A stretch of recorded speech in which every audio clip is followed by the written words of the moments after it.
谁？外卖。有什么高兴的事吗？有啊。封印让我来找你，找我干什么？你猜？让我把所有的客户都移交给你。你为什么就不猜封印让我过来请你回去呢？你说有高兴的事儿，我回律所对你来说是灾难。讨不讨厌呀你？一直这么讨厌。你别废话。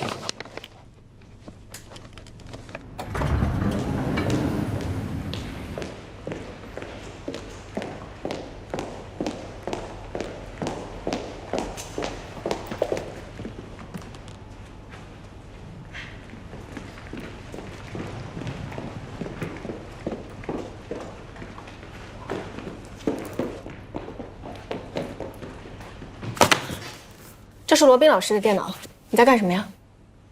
但是我有密码。你在找什么？我在找让他回来的台阶。你在挖他的客户资源吧？你可以去告诉他。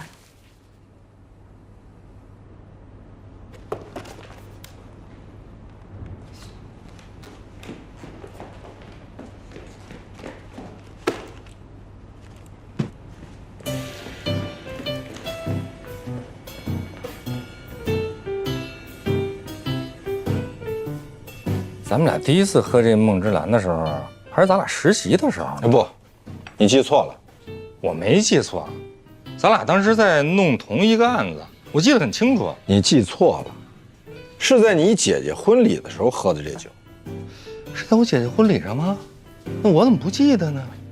你喝醉了，你当时还跟我们说你替你姐起草了一个特别牛的婚前协议。无论是什么事儿，无论是什么理由，不管是谁提出的，所有的财产，不管是婚前的还是婚后的，都归何必所有。而且刘英美签了，她看都没看，她就签了。哎，我姐找你什么事儿啊？你以为我喝点酒就会告诉你啊？你回忆一下，你跟我喝酒，你占过上风吗？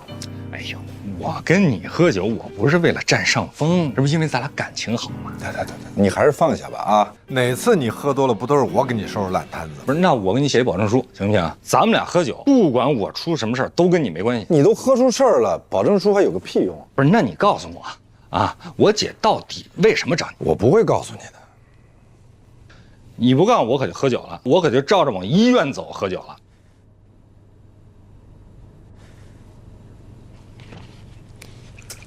啊，行，你赢了，你这招还真挺吓人的。那你告诉我，是不是刘英美她有小三儿了？没有。那到底因为什么呀？你不说我就喝了啊！好，你坐下。我可以告诉你，但是你得答应我一个条件。我答应。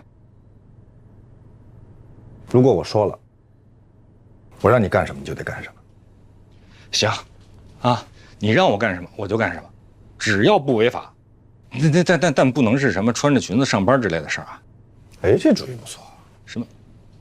如果你反悔没有做到，你就穿着裙子去上班，答应吗？我不会反悔。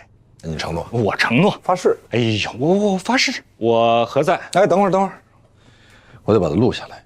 哎呀，我不会食言的。那也必须得录。说吧。我何在郑重声明，罗宾告诉我姐姐来找他的原因之后，他要求我干什么事儿，我就干什么事儿。如果我反悔了，我就穿裙子上班。说清楚。我就穿裙子上班，这回行了吧 ？OK， 说吧。我得检查一下。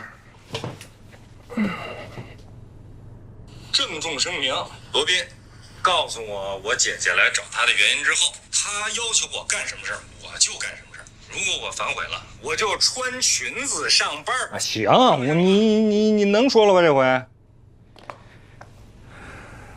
你说不说呀？你坐下。不做，说。你不做，我不说。你说我不做，我做，你说吧。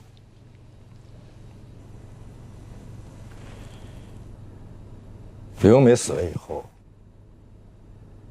你姐发现一个大盒子，里边全是借条，有600多万吧600多万，不是，那是他借别人的还是别人借他的呀？刘英美的钱都在你姐那儿，她哪有钱借给别人？肯定是别人借给她的。那别人借给他的借条应该在别人那儿啊。我就是这么跟你姐说的呀。我姐信了吗？她不太信。谁也不能信呢。按常理来说，刘英美把这钱还给人，那借条就还回来，而且就撕了，他留着干嘛呀？你们俩真是一家人，逻辑都一样。这正常逻辑啊！不是你说那原因太没说服力了。那你倒是说一个有说服力的，我学习一下。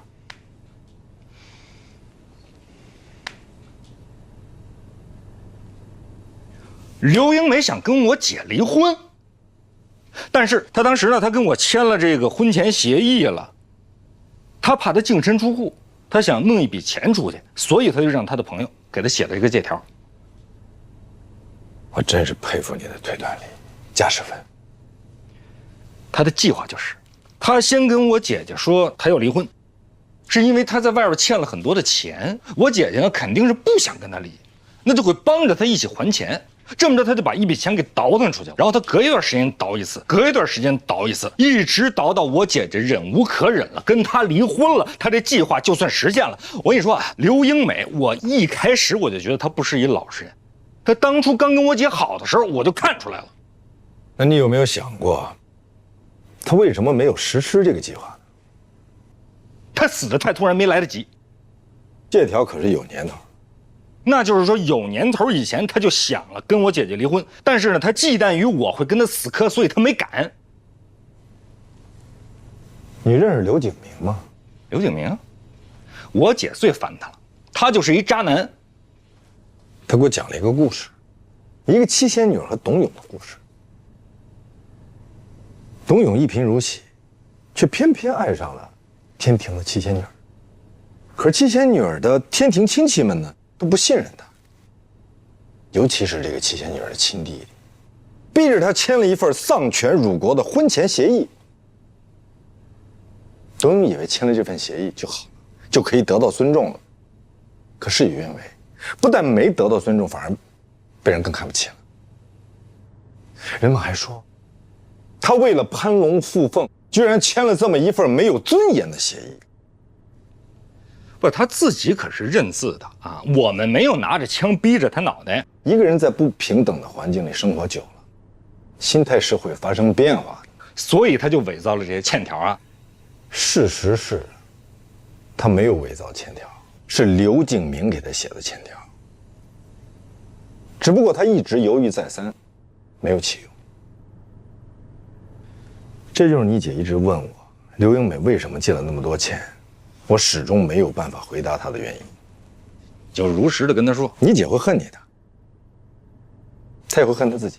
他就应该恨他自己，所托非人。我不这么认为，真的。所以何塞，我希望你跟我一起，咱们两个共同把这故事编圆。我跟你一起啊！你想让我跟我姐姐说是我欠了这些钱，刘英美是帮我跟别人借的钱？没错。你姐姐知道你好面子，要面子，你官司打输了，被客户索赔，你又不好意思声张，所以不是你这太过分了吧？你让我跟你一起骗我姐姐，以此来表达你对刘英美的歉意。我为什么对她有歉意？因为你从来没有信任过她，她就不值得别人信任。她爱你姐姐，她想过跟我姐离婚，她没有离，她只是想，充其量就是想。你要知道，这个世界上不管多么幸福的婚姻，在漫长的生活当中，总有这么1到2次想要离婚的念头。你说错了啊！原文是，在这个世界上，即使是最幸福的婚姻，一生当中也会有200次想要离婚的念头和50次想要掐死对方的想法。这是温格朱莉写的《幸福婚姻法则》。我知道你读书多，但没想到这种书你也读。那怎么了？我不能读吗？能读，当然能读。所以，咱们就这么说好了。我就跟你姐说，刘英美借了钱是为了你，这不是事实，我不会承认的。你答应我。但是我不能说谎嘛，我不能跟我姐姐说谎嘛。我从小就跟我姐姐有这个约定，这是我的底线。那你就穿裙子上班。那是不可能的。那我就把这视频发到快手上去。那我就告你侵权。那我就道歉，反正别人已经看到了。那你就太臭流氓了吧？臭流氓也要穿裙子上班。给我！哎呀，我天，我就不信了。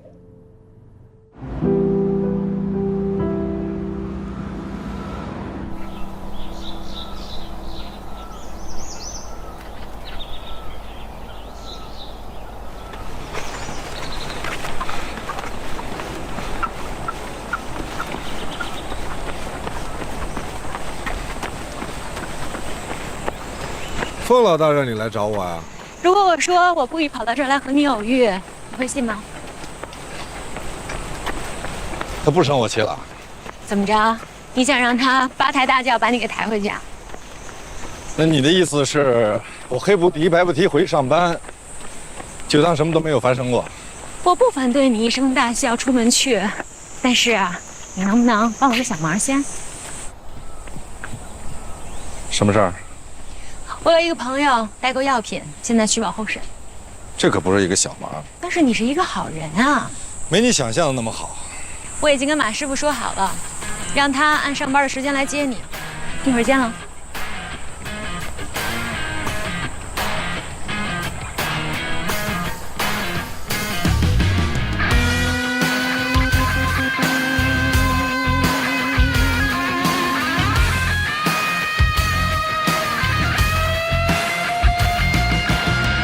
在角逐一场没有终点的梦，又能怎样？硝烟从未散场，又怎样？纵然百孔千疮，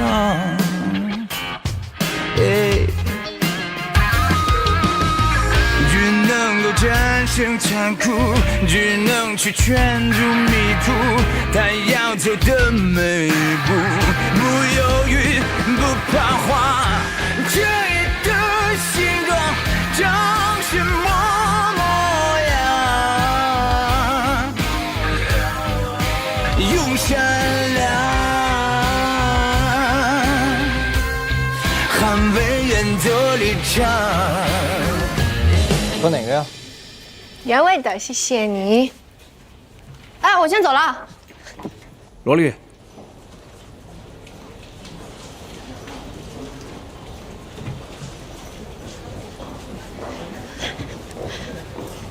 罗老师，请您喝养乐多。有什么要告诉我的吗？有，李丽决定接受您的建议，和玲珑美食和解。那个案子不是已经归何塞管了吗？他想让我跟您解释一下，他当时就孕激素导致情绪失控，我不介意。还有别的事儿吗？啊，您的电脑密码我改成我父亲的忌日了。为什么？谁让你改的？因为我发现有人从你电脑里面去拷客户的资料。谁？老洪。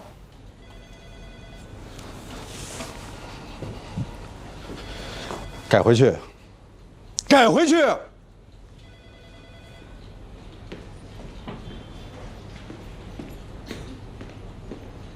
尽早建立离岸家族信托基金，就可以隔离这些风险。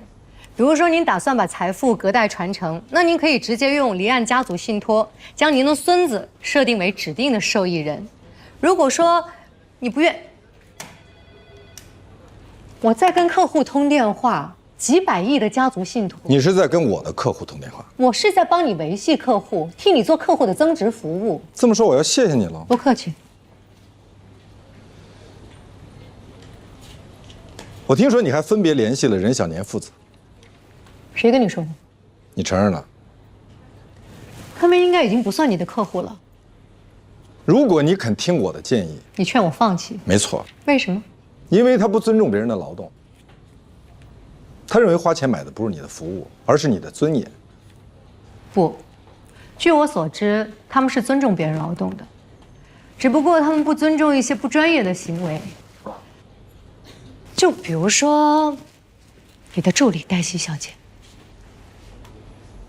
那他也犯不着勃然大怒，让我当场炒掉我的助理。那你也犯不着怒发冲冠，为了个助理跟大客户翻脸。如果我默许或者纵容了他的行为，我会看不起我自己的。我猜你是怕黛西会看不起你。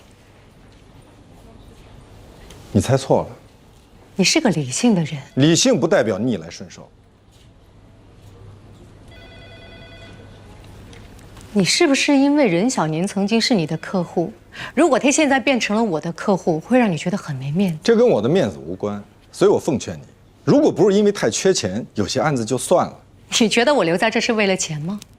我继承的遗产够我开10几家全景的，你觉得我为什么留在这儿？好，那如果我告诉你我留在这儿是为了助人为乐，你信吗？中国有句话说得好，富不过3代，为什么？第1代辛苦赚钱，第3代宰卖爷田，甚至都熬不到第3代，很多在第2代就折腾没了。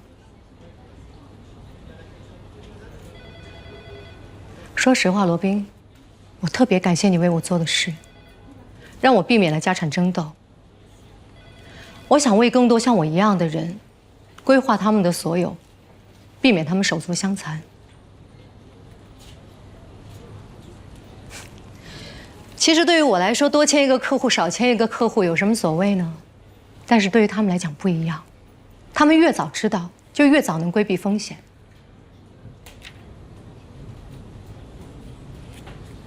好，我知道了，抱歉打搅你了。难道不应该是抱歉误解你了？请你以后不要偷偷的到我电脑里去拷资料，好吗？如果你需要什么，直接告诉我，跟我要。我没有偷偷去你电脑里拷资料。你不上班，办公室没有人，我没办法直接问你要。所以你就打开我的电脑，输入了我的生日，电脑就蹦出来一行字：欢迎回来。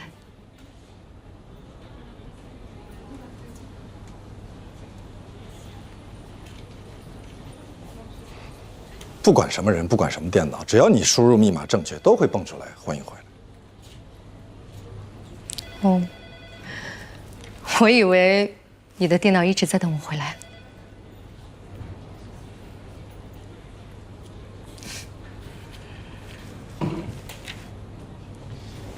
好，我的错，我太懒。所以你是特地来告诉我？对，我就是特意来告诉你，这个错误已经被纠正了。是吗？那现在换成谁的生日了？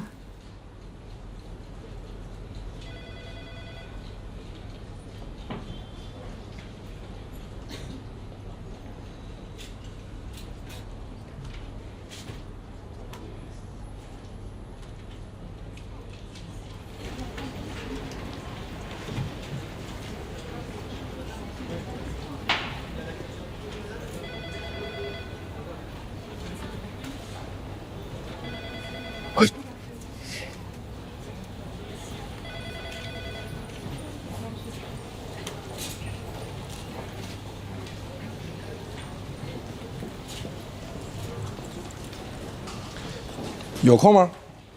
你说什么时候？是这会儿、一会儿还是下午？我是说等你有空的时候，有点事儿想跟你说。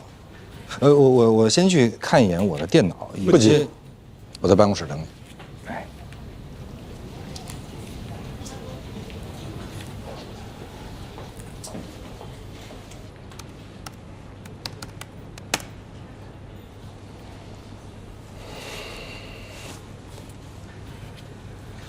马上告诉我，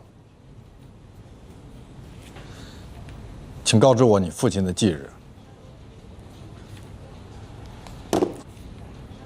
可问题是，现在我们的客户不同意和解了，他那索赔20万，真的把我们都给激怒了。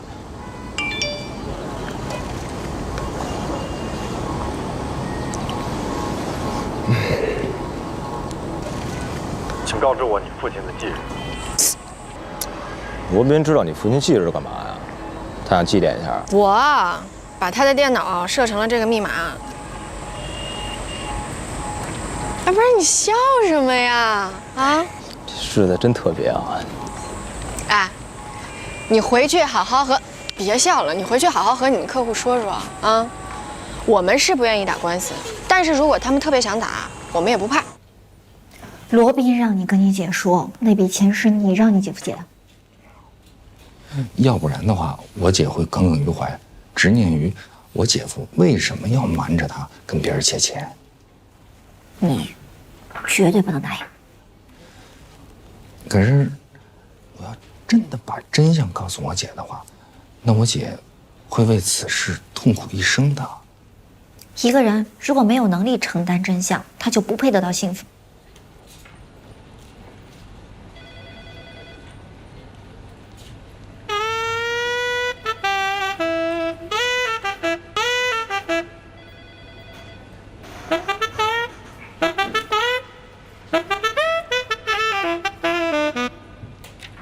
家族信托这块是由我们所另外一位同事负责。对，你可以直接跟他联系。好的，咱们常联系。再见。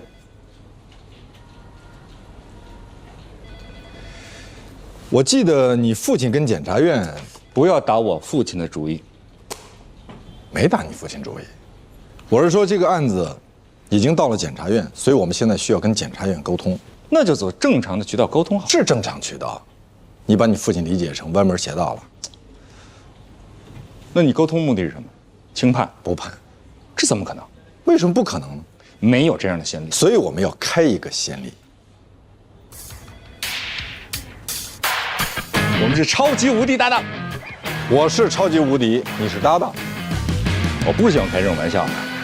那好，你是超级，我是无敌，为什么不能换过来？你是超级，我是无敌。超级无敌，超级排在前面，我以为你喜欢排在前面嘛。那好，我是超级，你是无敌。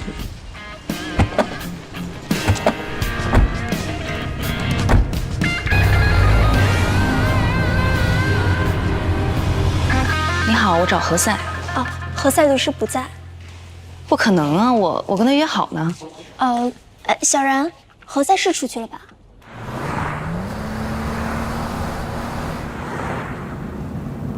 对，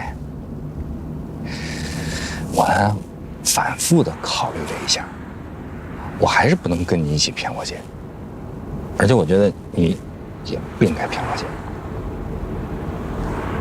那除非你穿裙子上班。哎，我是跟你认真的说。我也是。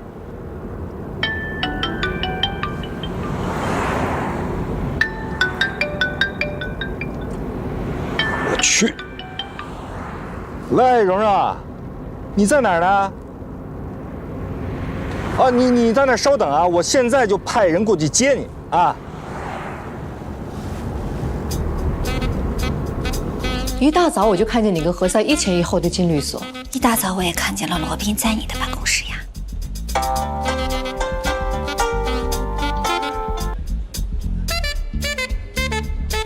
喂。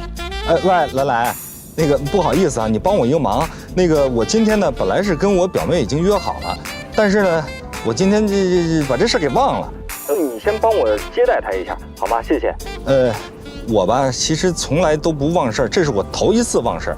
你一定帮我跟她解释一下，然后呢，你跟我帮她道个歉啊。你就说我并不是不重视她，今天真的是临时有事儿。罗宾他突然间找我，他非让我跟他出来。3个问题，他现在在哪儿？前台。他叫什么？蓉蓉。他找你有什么事儿？他没说，他说等见了我的面再跟我说。我想应该是法律咨询这方面问题吧。他自己呢有个小公司，我是他公司终身免费的法律顾问。当然了，你给他不用免费咨询哈，但是呢，你不要跟他要钱，等回头你的钱呢，我替他给你。好，我去接他。我现在要去接何塞的表妹了。你并不了解何塞，我可以花时间去了解。兰兰，我其实不想干涉你的私事。谢谢，你今天真好看。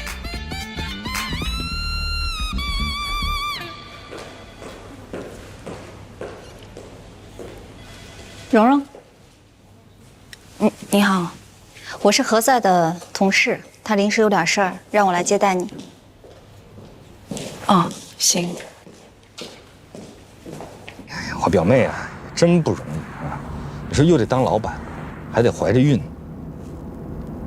还得给你外甥女儿当后妈。你说的这些事儿，哪一件不是他自己乐意的？你怎么这么说话呢？都是好事儿啊！你看，当老板又怀孕，当后妈呢，也是好事儿啊。这说明她嫁给了一个她自己喜欢的男人，这多幸福！只不过，这个男人之前有个孩子，对吧？他还多了一个孩子，不是吗？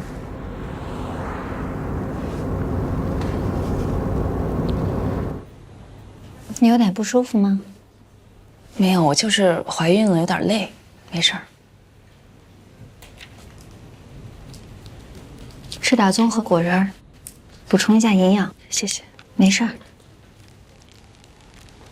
那个，我就是想咨询一下，比如夫妻2个人，如果丈夫没有经过妻子的同意，就把钱给了另一个女人，那我作为妻子，我有权利把这个钱要回来吗？只要是你们的共同财产，当然有权利要回来了。不是我们的共同财产，是我自己挣的，我的个人积蓄。如果是你婚前的存款，算作你个人的财产；如果是你婚后的积蓄，那就算作共同财产。不过，就算是共同财产，你丈夫也没有权利随便想给谁花就给谁花，他必须要经过你的同意。那如果这个事儿现在已经发生了，就是他现在已经把钱转给了另一个女人，那我还有权利要回来吗？能，除非你有证据。那怎么要呢？起诉。不是，蓝律师，是这样的，我丈夫他是一个特别特别好的人，我们俩感情也特别好，但是他这个人就是心太软。他跟他前妻离婚的时候，他是净身出户，他把所有的钱都给了他前妻，但是他前妻还老来找他要钱，孩子上学要钱，上补习班要钱，上夏令营也要钱。我觉得这些算是孩子的抚养费，给了也就给了，我也不想多说什么。但是前一段时间，他又找我丈夫要了一大笔钱，说要买房子，这个我就不能忍了吧？买房子？对呀。你别不说话呀。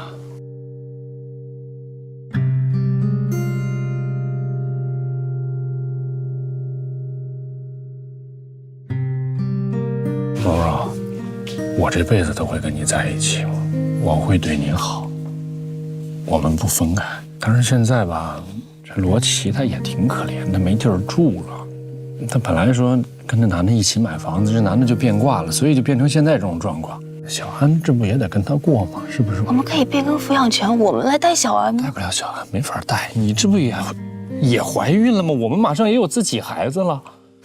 我因为怀孕了，我把我的存款、我的银行卡密码什么的，我都交给我丈夫保管。然后有一次特别偶然的一次机会，我发现我丈夫用那个网银给他前妻转了一大笔钱，然后他说，啊，我前妻想买房子，他钱不够，那个什么，我支援他一下。然后我当时我就发飙了，我说他买房子，你支援他可以啊，你用你自己的钱支援呢，你干嘛用我的钱支援啊？对呀，他怎么说啊？他说他总不能让他前妻流落街头吧？我现在怀孕了，我压力也特别大，我辛辛苦苦赚钱，不是为了给他前妻买房子置地的，你懂吗？有没有可能是你的丈夫和他的前妻一起转移你的财产？那不可能。为什么不可能？我丈夫是特别好的一个人，他是不会做这种伤害我的事儿的，他就是纯粹心软。那你有没有告诉他，他对别的女人心软，就是对你心狠？他不这么认为。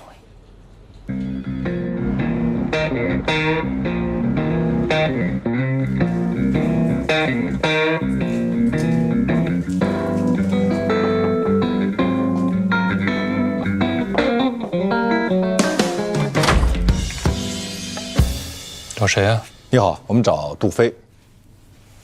我就是。你们谁？我们是您的律师。我叫何塞。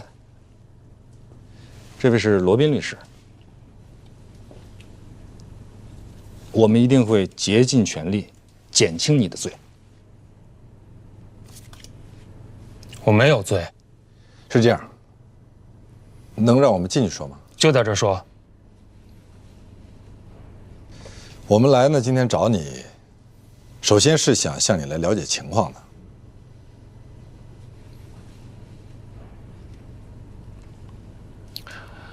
情况就是，我爸得了癌症，为了让他多活几年，我去孟加拉买了一种药，1万多一瓶，效果不错。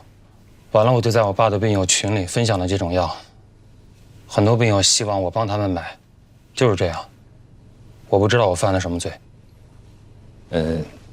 你从孟加拉买回来的这个科比替尼啊，它是没有经过国家药监局的审批的。那是药监局的事啊，找我干嘛？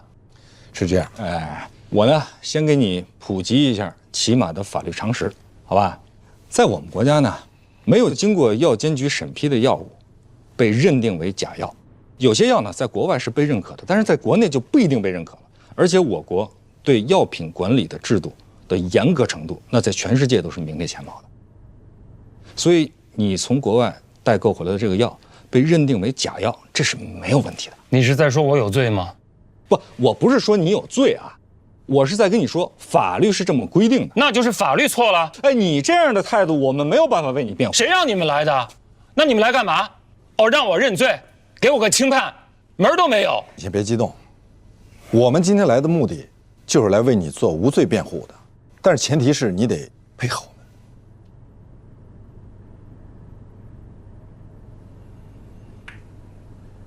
你们能保证我能赢吗？没有律师能够保证赢。那我为什么要配合你们？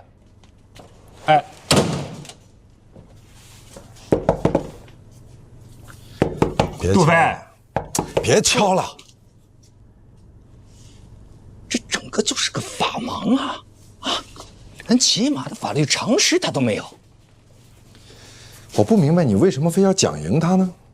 我要跟他形成共识，我得告诉他法律到底是怎么规定的。算了，这个案子你不要管了。为什么？因为你从内心里边认定他有罪。对啊，他就是有罪。当然了，我们可以帮助他减轻罪行。可是你看到了，他不能接受，那我们就去说服他。你连门都进不去，你怎么说服他？所以，这个案子不需要你了。那你也不能甩掉我。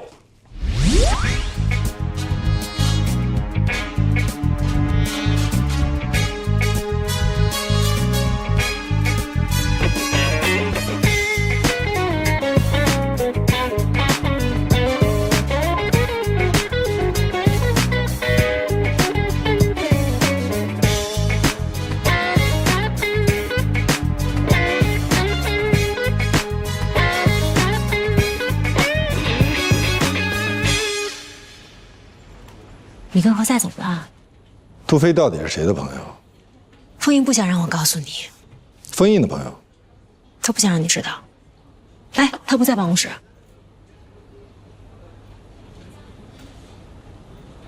那他人在哪儿？医院。医院？怎么了？他生病了吗？他老婆。陶月什么病？癌。癌？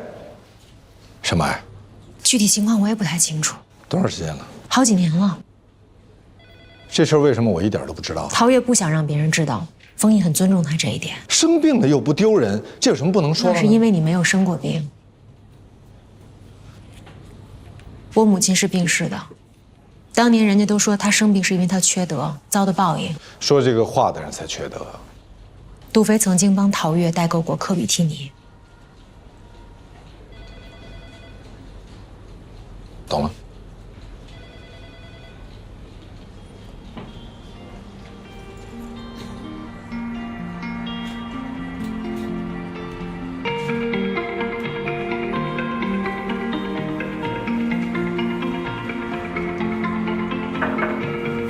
何塞老师，您找我？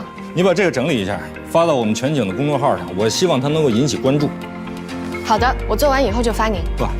不是发给我，我不是要在我的邮箱里看到，我是要在网上，在公众号上，在其他一切社交媒体上，我要让杜飞成为家喻户晓的英雄，你去完成它，这是一个艰巨而光荣的任务。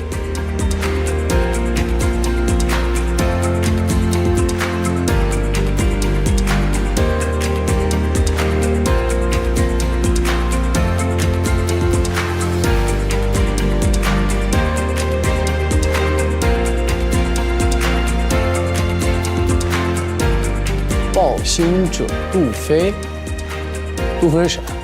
明天你就知道了。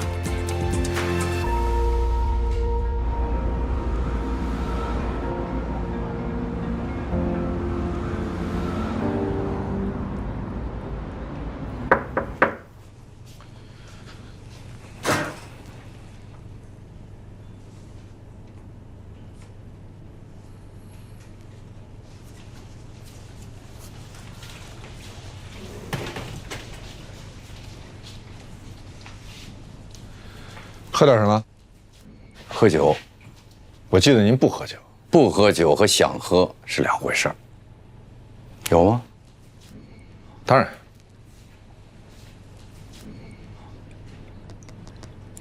好。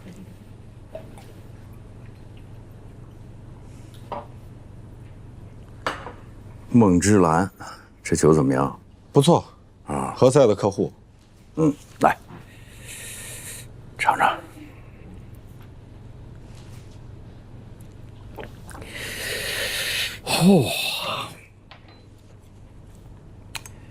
我听说了，这个杜飞啊，他不信任我们，这不怨他。不知道听谁说的，说是律师啊，就是公检法的卧底。如果他不信任我，我没办法为他辩护。你会有办法的，我相信你能得到他的信任。哎，你了解我，我这辈子最不愿意干的事儿就是讨好别人。取得别人的信任和讨好别人完全是两回事儿。我从来就不信任讨好我的人，但是你从来就没讨好我。可是我相信你。我的意思是说，与其去争取一个不相信自己人的信任，不如直接服务一个你相信的人。我知道你不差杜飞这个客户，但是杜飞他需要你。我一直支持你的做法，只和相信自己的人合作，代理相信自己的客户。但是杜飞这个案子比较特殊，他值得我们花时间去赢得他的信任。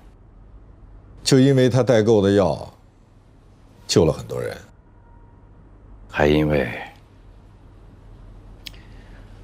我们要让他相信，我们值得他信任，这个世界值得他信任，我们可以无条件的为他辩护。